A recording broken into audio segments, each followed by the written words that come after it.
अगर कोई आपको नीचा दिखाना चाहता है तो इसका मतलब है कि आप उससे पहले से ही ऊपर हो। जिंदगी जीने के लिए मिली है, इससे लोग क्या सोचेंगे यह सोचने में बर्बाद मत करो। किसी के बुरे वक्त में उसका हाथ पकड़ो, सहारा दो, उसे हिम्मत दो, क्योंकि बुरा वक्त थोड़े समय में चला जाएगा लेकिन वह आपको दुआ जिंदगी भर देता रहेगा। मनुष्य सुबह से शाम तक काम करके उतना नहीं थकता जितना चिंता और क्रोध के एक क्षण में थक जाता है। संबंध परमात्मा से अच्छे बना लो तो तुम्हें किसी की जरूरत नहीं पड़ेगी, तुम खुद सबकी जरूरत बन जाओगे। सलाह देने तो हजारों आते हैं लेकिन जब साथ देने की बारी आती है तो केवल भगवान आते हैं। जीतने के बाद तो सारी दुनिया गले लगाती है, क्योंकि जो आज आपके साथ है वह कल आपके खिलाफ हो सकते हैं। बिना मतलब के कोई आपकी इज्जत नहीं करेगा, लेकिन खुद को इतना काबिल बनाओ कि लोग बिना मतलब के भी आपका इज्जत करें। भगवान कहते हैं सोने से पहले तुम सबको माफ कर दिया करो और तुम्हारे जागने से पहले मैं तुम्हें माफ कर दूंगा। भगवान ऑक्सीजन की तरह है जिन्हें आप देख नहीं सकते लेकिन उसके बिना आप रह भी नहीं सकते। कोई और तुम्हारी मदद नहीं कर सकता, अपनी मदद स्वयं करो। आप खुद के सबसे अच्छे मित्र हैं और सबसे बड़े दुश्मन भी। इंसान तब समझदार नहीं होता जब वह बड़ी बातें करने लगे, बल्कि समझदार तब होता है जब वो छोटी छोटी बातों को समझने लगे। आप किस समय सही थे इसे कोई याद नहीं रखता, लेकिन आप किस समय गलत थे ये सब याद रखते हैं। सब दुख दूर होने के बाद ही मन प्रसन्न होगा, यह आपका भ्रम है। मन प्रसन्न रखो, सब दुख दूर हो जाएंगे, यह हकीकत है। किसी भी व्यक्ति की कोई भी बात बुरी लगे तो दो तरह से सोचो। यदि व्यक्ति महत्वपूर्ण है तो भूल जाओ और बात महत्वपूर्ण है तो व्यक्ति को भूल जाओ। रिश्तों का संबंध सिर्फ रक्त से नहीं होता, जो मुसीबत में हाथ थाम ले उससे बड़ा कोई रिश्ता नहीं होता। भगवान कहते हैं तुम सब कुछ मुझे सौंप दो, सारा दर्द परेशानी, और बिल्कुल हल्के होकर मुझे याद करो। धीरे धीरे तुम्हारा जीवन बदल जाएगा। हर रोज रात को सोने से पहले भगवान को अपनी पूरी दिनचर्या बता के सोएं। अगर आपके द्वारा किसी का दिल दुखा है तो मन ही मन उससे माफी मांगे। अगर आपका किसी ने दिल दुखाया है तो उसे माफ करके सारी चिंताएं भगवान को सौंप कर सो जाए। यकीन मानिए इससे आपकी जिंदगी खुशनुमा बन जाएगी। क्रोध बोला हुआ एक शब्द इतना जहरीला हो सकता है कि आपकी हजार प्यारी बातों को एक मिनट में नष्ट कर सकता है। सबको हंसाना लेकिन किसी पर भी हंसना मत। सबके दुख बांटना लेकिन किसी को दुखी मत करना। सबकी राह में दीप जलाना लेकिन किसी का दिल जलाना मत। यही जीवन की रीत है, जैसा बोओगे वैसा ही पाओगे। दुआएं और प्रार्थनाएं असंभव को भी संभव बना देती है।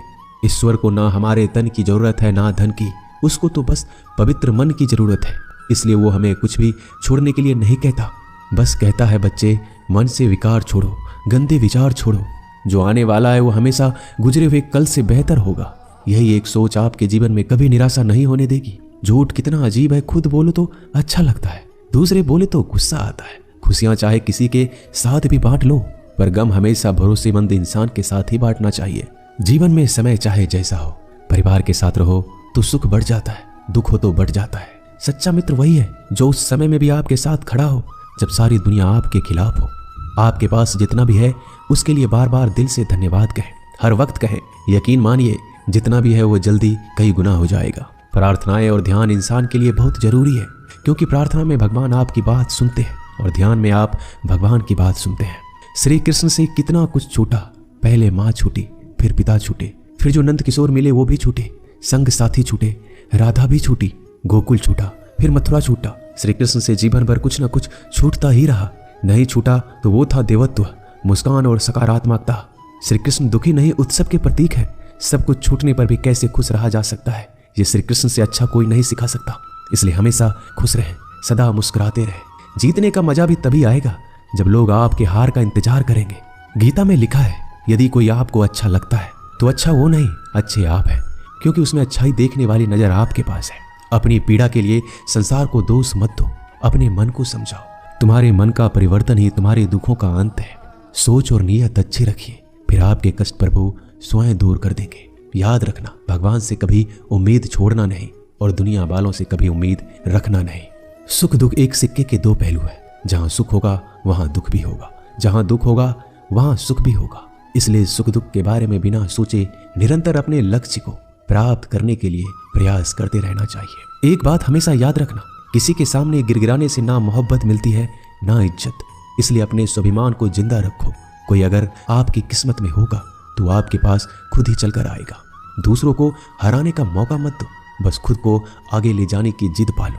कभी हार ना मानने की आदत ही एक दिन जीतने की आदत बन जाती है। सिर्फ 2 चीजें मनुष्य के भाग्य का निर्माण करती है। पहला, स्वभाव। अगर आपके स्वभाव में अच्छाई, विनम्रता और गुण है तो आपका भाग्य चमकेगा। अगर आपका स्वभाव क्रोधी है, आलसी है, तो आपका भाग्य बिगड़ना अनिवार्य है। इसलिए अपने स्वभाव को मधुर और आकर्षित बनाइए। दूसरा, आपकी वाणी।